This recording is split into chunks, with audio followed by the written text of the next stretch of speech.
1857 की लड़ाई को याद कीजिए, जब देश के लिए स्वतंत्र सेनानी आजादी की लड़ाई के लिए अपने आप को आगे बढ़ा रहे थे, अंग्रेज का जुल्म चरम सीमा रेखा पर था। तो ऐसे में कहता शायर कहता जो इसमें मिल गई नदियां वो दिखलाई नहीं पड़ती। मतलब जो लोग देश के नाम पर शहीद हो गए, वो गुमनाम शोहदा, वो गुमनाम फ्रीडम फाइटर, वो गुमनाम स्वतंत्र सेनानी जिनको हम लोग कभी भी याद नहीं किया, उस दरिया में मिल गए, उस मिट्टी में मिल गए। आज तमामी हजरत राजा की जब पेश करता हूँ शायर के ज़मान में, जो इसमें मिल गई नदियां वो दिखलाई नहीं पड़ती महासागर बनाने में, मगर एहसान सबका है। महासागर से मुराद शायर ने लिया है, मैंने भी लिया। हिंदुस्तान को बनाने में, हिंदुस्तान को आजाद कराने में, हिंदुस्तान को इंडिपेंडेंस करवाने में, स्वतंत्र करवाने में सभी का हिस्सेदारी है, सभी का एहसान है। तभी शायर कहता है न तेरा है न मेरा है, ये हिंदुस्तान सबका है। न समझी गई ये बात तो नुकसान सबका है। जो इसमें मिल गई नदियां वो दिखलाई नहीं पड़ती महासागर बनाने में, हिंदुस्तान बनाने में एहसान सबका है।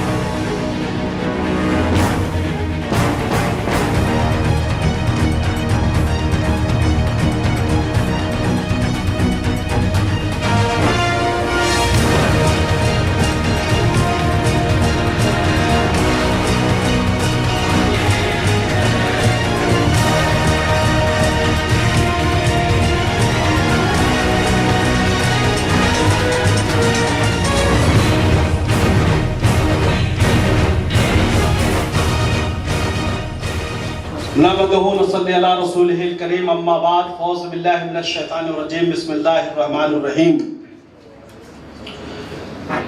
जहाँ जहाँ हमारी बात सुनी जा रही है, तमाम हिंदुस्तानी देख रहे हैं, दुनिया के जिस कोने में भी सरपरस्त न्यूज़ चैनल के जरिए या बाद में भी सुनेंगे, तमाम देशवासियों को 78वीं यौम आज़ादी बहुत बहुत मुबारकबाद, दिल की गहराइयों से मुबारकबाद। तुम मुस्लिम है कि हिंदू, गर्ज इससे नहीं मुझको। जितने लोग हमारे इज्जत माफ मेहमान तशरीफ लेकर के आए हैं, गेस्ट ऑफ ऑनर, हमारे दिल में उनका एहतराम है, उनके लिए बस अपने दिल की गहराइयों से एक सलाम पेश करना चाहता हूँ। तुम मुस्लिम है कि हिंदू, गर्ज इससे नहीं मुझको। कोई लेना देना मेरे को नहीं है, आप कौन समाज से आते, कौन मजहब को मानते हैं, कुछ लेना देना नहीं है। तुम मुस्लिम है कि हिंदू, गर्ज इससे नहीं मुझको। मोहब्बत है वतन से तुझको, इतना है यकीन मुझको। मोहब्बत है वतन से तुझको, इतना है यकीन मुझको। मेरे कहने का मतलब है जितने लोग को बुलाया गया, सभी लोग अपने दिल में, अपने प्रेम में, अपने लिए दिल में मोहब्बत रखते। किसके लिए रखते? वतन के लिए, मुल्क के लिए, कंट्री के लिए। इसलिए शायर कहता है तुम मुस्लिम है कि हिंदू, गर्ज इससे नहीं मुझको। मोहब्बत है वतन से तुझको, इतना यकीन है मुझको। मोहब्बत करने वालों को बुलाया गया। एक आग है सीने में तस्वीर बदलने की, एक आग है सीने में तस्वीर बदलने की। तू साथ जरा दे दो ये मुल्क सजाना है, तू साथ जरा दे दो ये मुल्क सजाना है। मेरे कहने का मतलब है कि अगर आप लोग का साथ मिलेगा, ताउन मिलेगा, कोऑपरेशन मिलेगा, तो उम्मीद कभी है इंशाअल्लाह हम लोग और बड़े पैमाने पे काम करेंगे। कोई सबील हो ऐसी कि सब समझते रहे। सबील मतलब कोई तरीका आए, कोई बात आ जाए, कोई जज्बा आ जाए, रास्ता बन जाए। कोई सबील हो ऐसी कि सब समझते रहे, हवा भी चलती रहे, दिया भी चलते रहे।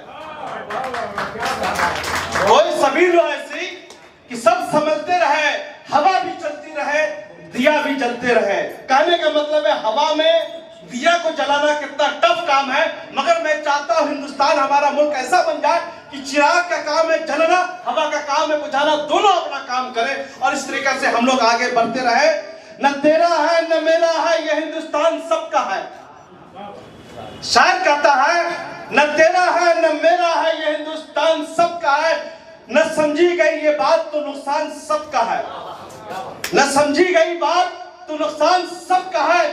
जो इसमें मिल गई नदियां वो दिखलाई नहीं पड़ती, जो इसमें मिल गई नदियां। थोड़ा सा ट्विस्ट अपने आप को कीजिए, अब कैमरा फ्लैशबैक में जाइए, फिल्मी जमाने में बोलना चाहता हूँ, फ्लैशबैक में चलिए। 1857 की लड़ाई को याद कीजिए, जब देश के लिए स्वतंत्र सेनानी आजादी की लड़ाई के लिए अपने आप को आगे बढ़ा रहे थे, अंग्रेज का जुल्म चरम सीमा रेखा पर था। तो ऐसे में कहता शायर कहता जो इसमें मिल गई नदियां वो दिखलाई नहीं पड़ती। मतलब जो लोग देश के नाम पर शहीद हो गए, वो गुमनाम शोहदा, वो गुमनाम फ्रीडम फाइटर, वो गुमनाम स्वतंत्र सेनानी जिनको हम लोग कभी भी याद नहीं किया, उस दरिया में मिल गए, वो मिट्टी में मिल गए। आज तमाम हजरात को खराज अकीदत पेश करता हूँ साहिब के जमान में, जो इसमें मिल गई नदियां दिखाई नहीं पड़ती महासागर बनाने में, मगर एहसान सबका है। महासागर से मुराद साहब ने लिया है, मैंने भी लिया।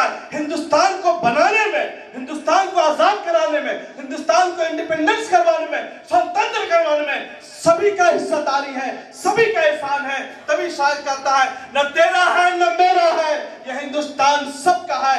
जो न समझी गई ये बात तो नुकसान सबका है। जो इसमें मिल गई नदियां वो दिखलाई नहीं पड़ती, महासागर बनाने में, हिंदुस्तान बनाने में एहसान सबका है। मेरे कहने का मतलब है आज जो मुल्क की सूरत हाल है वो हमसे आपसे किसी से छुपी हुई बात नहीं है। 1857 की लड़ाई को जब हम याद करते हैं, याद करने के बाद हर चार जानिब देश में एक था, इस मुल्क को अंग्रेजों की गुलामी से आजादी दिलाना है। समीम साहब ने भी कहा है, आप लोगों ने भी पढ़ा होगा, लाहौर से लेकर के मुरादाबाद मेरठ तक जितने भी दरख्त थी अंग्रेजों ने उलमा किराम का, मुसलमानों का सर जो है उस दरख्त से लटका दिया था, फांसी पे चढ़ा दिया था। ये योगदान कब तक याद नहीं किया जाएगा, हमेशा से याद किया जाएगा और हमेशा से वो हमारे दिल में, जहन में जिंदा रहेंगे। खुदीराम बोस की कुर्बानी को कौन नहीं जानता है, सूली पे चढ़ गए थे, फांसी पे चढ़ा दिया गया था, मगर खुदीराम बोस आज हमारे दिलों में जिंदा है और क़यामत तक जिंदा रहेंगे। जब तक ये मुल्क रहेगा, जब तक हिंदुस्तान रहेगा, जब तक इंसानियत जिंदा रहेगी, उस वक्त तक हम लोग खुदीराम का नाम हमेशा हमारे दिल में, जहन में जिंदा रहेंगे। आप जानते हैं फ्रीडम फाइटर सुभाष चंद्र बोस का क्या कहना था, तुम मुझे खून दो मैं तुझे आजादी दूंगा।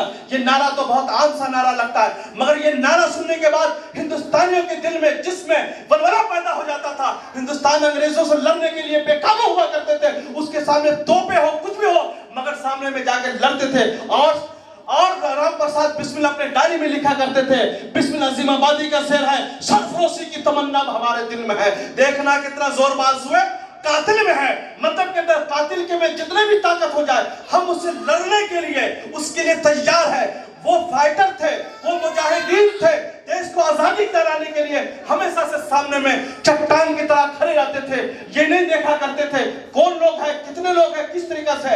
मगर फिर यहाँ पर एक चीज कहना चाहता हूँ, कितने लाख अंग्रेज थे, कुछ लाख अंग्रेज थे, मगर हम लोग 34 करोड़ हिंदुस्तानियों पर दिल पर हुकूमत क्या था। हुकूमत क्या था, सिंपल फॉर्मूला है, आप जानते, सब जानते, सब पढ़े लिखे लोग हैं, दानिश्वर है, इंटेलेक्चुअल है, कहीं ना कहीं कामयाब लोग हैं। डिवाइड एंड रूल, बांटो और हुकूमत करो। ये जो अंग्रेज जो 20 डाल के क्या मिट गए, मैं बताने का इसलिए जरूरी समझ गया हूं कि आज भी यही काम देश में चल रहा है, बांटो और राजनीति करो। बांटो का मतलब क्या हुआ, डिवाइड एंड रूल। मैं पहले भी कह चुका हूं, हमारा संविधान दुनिया का सबसे अजीम संविधान है। हमारा मुल्क इंडिपेंडेंस, लोकतंत्र दुनिया का सबसे बड़ा लोकतंत्र है, छोटा मोटा लोकतंत्र नहीं, सबसे बड़ा लोकतंत्र है। और संविधान इतना जखीम है जो कोई इसका मुकाबला ही नहीं कर सकता है। यहां पर हर चीज की आजादी है, लिखने की आजादी है, पढ़ने की आजादी है, पहनने की आजादी है, अपने एतबार से मजहब को मानने की आजादी है, अपने एतबार से अपना धर्म को मानने की आजादी, सब चीज की आजादी है। मगर क्या होता है, योगी जी क्या फरमान जारी करते हैं, सभी लोग जी शऊर आदमी है, आपने सुना भी होगा, देखा होगा। योगी जी ने कहा कि जिसकी जो दुकानें हैं, जो कांवरिया वहां से गुजरेंगे, वो लोग समझिए खाने पीने में थोड़ा प्रॉब्लम हो जाएगा, दुकान के सामने में नेम प्लेट लगा दीजिए, ये फला आदमी का दुकान है, ये फला आदमी का दुकान है। ये काफी न्यूज वायरल हुआ था। मतलब क्या मतलब था, अंग्रेज का भी तो यही काम था ना, डिवाइड एंड रूल। अंग्रेजों ने क्या किया, हमारे हिंदू समाज के लिए कॉलेज स्ट्रीम में हेयर स्कूल बना दिया, वहां पर तालाब बना दिया, इस तरीका से हिंदू हॉस्टल बना दिया, मुसलमानों के लिए यहाँ पर जो है बेकर हॉस्टल बना दिया, मदरसा स्कूल बना दिया, मदरसा कॉलेज बना दिया। डिवाइड एंड रूल, दो हिस्से में बांट दिया पूरे बंगाल को, पूरे देशवासियों को। भाई मुसलमान आदमी मकतब में जाएगा, हिंदू आदमी पाठशाले में जाएगा, वो हेयर स्कूल में जाके पढ़ेगा, वो कॉलेज के तालाब में जाके नहाएगा। मुसलमान आदमी है तो गोल तालाब के तालाब में नहाएगा, और हिंदू आदमी है तो हिंदू हॉस्टल में रहेगा, मुसलमान आदमी है तो बेकर हॉस्टल में रहेगा। डिवाइड एंड रूल की पॉलिसी थी, यही काम हमारे योगी जी कर रहे थे। मगर हम मानते हैं आज भी अदलिया का, कोर्ट का, सुप्रीम कोर्ट का उन्होंने फौरन रोक लगाया और बताया कि हिंदुस्तान के आईन और संविधान के खिलाफ है, हम लोग इसको खंडन करते, फौरन इसको खत्म कर दिया गया। ये सबसे बड़ी बात है। यह अजीम मुल्क है।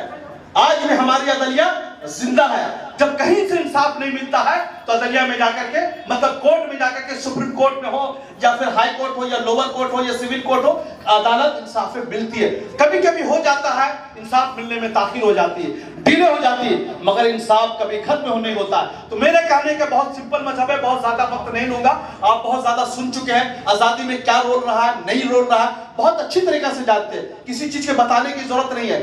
हिंदुस्तान उसी वक्त हिंदुस्तान बना, अजीम बना, कब बना?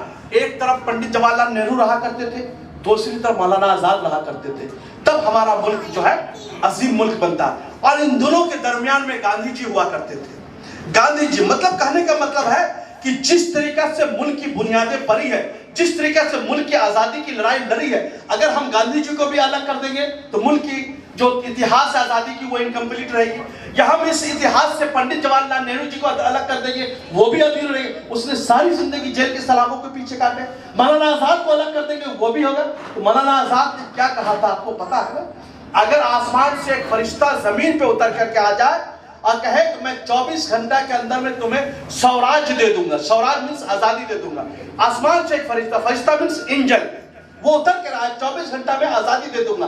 तो मौलाना आजाद ने, उसके लिए एक शर्त है कि आपको हिंदू मुसलमान को अलग होना पड़ेगा। तो मौलाना आजाद ने कहा था कि भाई मैं समझिए कि आसमान से एक फरिश्ता जमीन पे उतर के आ जाए, कहते कि 24 घंटे में अगर आजादी दूंगा हिंदू मुसलमान के नाम पर, तो मैं ऐसी आजादी को लात मारता हूं। इसलिए कि अगर हिंदू मुसलमान के नाम पर आजादी मिले तो हमारा मुल्क का नुकसान होगा। अगर हिंदू इंसान अगर ये नहीं माना गया तो समझिए कि इंसानियत को नुकसान होगा। तो मौलाना ने हमेशा सबको लेकर के चलने की बात की। तो आज फिर हम लोग, जो लोग भी मजहब के नाम पे बांटने की कोशिश कर रहे हैं या धर्म के नाम पे बांटने की कोशिश कर रहे हैं, हमें ऐसे लोग को पहचानने की जरूरत है। नेता कितने हैं? कई लाख नेता होंगे, कई लाख नेता होंगे ना, कई सौ लोग कैबिनेट में होंगे, दिल्ली के कैबिनेट में होंगे, कई सौ लोग जो है हर स्टेट के कैबिनेट में होंगे, मगर हम लोग 140 से 45 करोड़ की हिंदुस्तान की जनता है। अगर हमारे नेता बांटने की भी कोशिश करें तो हिंदुस्तान की जनता अवाम के दरमियान में इत्तेफाक होनी चाहिए, भाईचारा होनी चाहिए, मोहब्बत होनी चाहिए।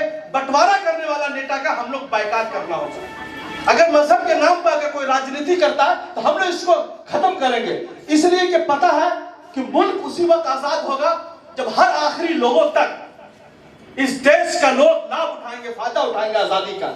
मगर क्या है, आज भी हमारे देश में लोग भूख से मर रहे हैं, प्यास से मर रहे हैं, तालीम के बगैर मर रहे हैं, इलाज के बगैर मर रहे हैं। क्या वाकई में वह देश आजाद है? हम अपनी माँ बहनों को इज्जत नहीं दे पा रहे हैं, उनकी इज्जत के साथ खिलवाड़ हो रहा है। आप कहीं पर दलितों के नाम पे मार रहे हैं, कहीं पर सिख समाज का इंसल्ट करके मार रहे हैं, कहीं पर आप गाजियाबाद में आपने देखा फौरन रिसेंटली हाल है जो शेख हसीना के बाद वहां पर गाजियाबाद यूपी में इसलिए मार दिया गया कि उसको बोल दिया गया कि भाई ये बांग्लादेश से भागा हुआ आदमी है। तो आप समझ सकते हैं किस तरीका के मतलब कि घोर अपराध, गलत बातें फैला करके लोगों को मारा जा रहा। तो ये पहचानने की सबसे ज्यादा जरूरत है। तो बातें बहुत ज्यादा मैं नहीं करूंगा, आपको समझा दिया हूं कि आजादी का प्रेम हमेशा दिल में बनाए रखिए, दिल में बातें रखिए। इसीलिए मैंने खूब मेरी हिम्मत को सराहो, मेरे हमरा चलो। तमाम लोग से मैं गुजारिश करता हूं कि हमेशा मुल्क के इत्तेहाद के लिए, भाईचारे के लिए काम करते हैं। आप लोग ताउन कीजिए, कोऑपरेशन कीजिए। अगर आपके एरिया में भी कहीं हिंदू मुसलमान का दंगा होता है तो आप मुझे बताइए, हम लोग पूरी टीम के साथ आएंगे। मगर यहाँ पर हमारे सामने में डब्लू सिनेमीडिया अगर नहीं है, मगर अगर रहता तो मैं जरूर बताता। जब हॉकर्स का मामला चल रहा था तो न्यू मार्केट में एक इंसान का नाम था नंद कुमार सिंह। ये हिस्ट्री है, तारीख है 15 से 20-25 दिन की। नंद कुमार सिंह, उन्होंने इस्लाम के खिलाफ, नंद कुमार सिंह पहले टीएमसी करता था, बाद में बीजेपी से मरो होके बीजेपी में चला गया, मतलब 46 नंबर वार्ड में रहता है। इस्लाम के खिलाफ उन्होंने मैसेज पैगाम दिया। मैसेज 15 से 20 दिन के बाद नंद कुमार पैसे से वो मैरिज रजिस्ट्रार है, वकील है। तो बबलू सिनेमीडिया वहां का न्यू मार्केट का एक्स प्रेसिडेंट था, उन्होंने हमको फोन किया, रजा साहब आइए, ऐसा ऐसा मैटर है। तो उसने हमें न्यूज बनाने के लिए फोन किया था, आप आके न्यूज बना दीजिए। तो जैसे मैंने देखा मेरा भी फोन खोल गया। मैंने बोला रुको तुम 2 मिनट, मैं लाल बाजार में फोन किया आईपीएस को, मैं नाम नहीं लूंगा किसी, मेरे मोबाइल में रिकॉर्ड है, आप लोग देखना चाहेंगे देख भी सकते हैं। मैंने लाल बाजार में फोन किया, उनको मैसेज दे दिया कि सर ऐसे ऐसे बात है। उनका भी मैं शुक्रिया अदा करता हूँ। 5 मिनट के अंदर में उन्होंने रिस्पॉन्स किया। वो सबसे पहले वो पोस्ट को डिलीट करवाया। पोस्ट को डिलीट करवाने के बाद न्यू मार्केट से उसके घर में पुलिस को भेजा। न्यू मार्केट ओसी किया, उसको गिरफ्तार करके लेकर के आया और हमेशा के लिए डिलीट करवा दिया। मेरे कहने का मतलब ये है कि अगर मैं ऐसे मीडिया पर्सन था, वाकई में उस न्यूज को मैं बना देता तो मेरी टीआरपी बहुत बढ़ जाती, इतनी टीआरपी बढ़ जाती। लोग बोलते अगर महबूब साहब अगर बोल दिया होता झाड़ करके तो समझिए पूरा बंगाल जल जाता। मगर मेरा काम था दंगा को बढ़ाना नहीं, दंगा को खत्म करना, वायलेंस को खत्म करना, तशद्दुद को खत्म करना। इसलिए हमने आईपीएस साहब को फोन किया, हुजूर ये मामला ये देखिए, और साथ साथ उनका भी शुक्रिया, साथ साथ न्यू मार्केट ओसी का भी शुक्रिया। जेल के सलाखों के पीछे भेजा। भेजने के बाद उसको जो है फिर वापस जो है तौबा उसको बनाया गया कि इस किस्म की बातें नहीं करोगे, डिलीट डिलीट कर। तो हमारे आपके दरमियान में इस किस्म के लोग जो है हमेशा से रहते हैं। तो अगर आपके सामने में जरूरत पड़े कोई आदमी गलत कर रहा है तो आप उसको जरूर रोक दीजिए। यही इंसानियत का, यही मानवता का काम है। अगर आप वहां पर उसको थोड़ा सा हवा दे देंगे ना तो पूरा चिंगारी लावा बन जाएगा। नेता तो चाहते हैं कि लड़ाई हो, झगड़े हो, मगर हिंदुस्तान की जनता नहीं चाहती है। मैं इसका गवाह हूं।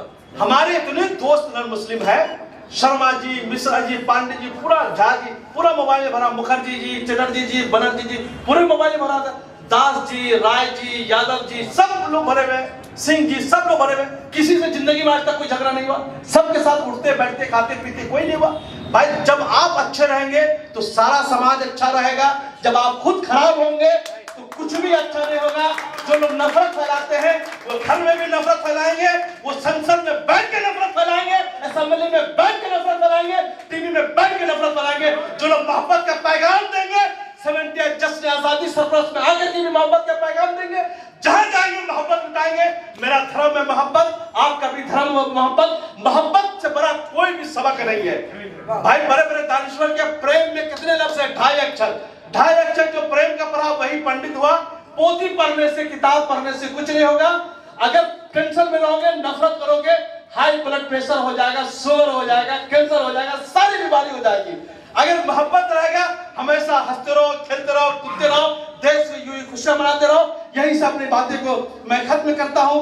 और एक चीज बोलना चाहूं, किस रुख से आ रहा हूं ये मौसम बताएगा, किस रुख से आ रहा हूं ये मौसम बताएगा।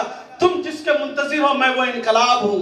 मतलब जुल्म के खिलाफ हमेशा से महबूब रजा बोलता है और बोलता रहेगा। सामने में ये नहीं देखता कि सामने में रहने वाला कौन है। हक को इंसाफ का परचम जो उठाया मैंने, हक और इंसाफ दो बड़ी चीज है, सच बोलना और इंसाफ करना। हक को इंसाफ का जो परचम उठाया मैंने, मुझसे दुनिया के खुदाओं ने बगावत की है। मेरे कहने का मतलब ये दुनिया के जो खुदा है ना, जो अपने आप को शौक और लीडर बोलते हैं, नेता बोलते हैं, कुछ भी बोलते हो, उससे मैं कभी खौफ नहीं खाता। मैं चैनल पर भी सच बोलता हूं, जनता के सामने भी सच बोलता हूं, आपके सामने भी सच बोलता हूं। अगर हमारी जिंदगी में कभी भी किसी भी पोस्ट में, मैं सोशल मीडिया में भी काफी एक तरह कभी भी नफरत फैलाने का पोस्ट अगर देख लीजिएगा तो मैं सारी जिंदगी के लिए हिंदू मुसलमान का बात करना खत्म कर दूंगा, मगर आप साबित नहीं कर सकेंगे। शुभ लक्ष्मी देव वगैरह हमारे साथ कंटिन्यू जुड़ी हुई रहती है, कभी भी नहीं देखे। मैंने हमेशा प्रेम की बातें की है, मोहब्बत की बातें की है, इसलिए कि मैं तो गांधी जी का मानने वाला हूं भाई, अहिंसा का मानने वाला हूं, मैं नॉन वायलेंस का मानने वाला, मौलाना आजाद का चाहने वाला हूं। मौलाना आजाद की तरह टोपी पहनता, शायद उनकी तरह दिख जाऊं, उनकी तरह सोच आ जाए, उनकी तरह फिक्र आ जाए, तभी लोगों को लेके चलेंगे ना। हर लोग देश का बंटवारा चाहते थे, मौलाना आजाद कभी नहीं चाहते थे।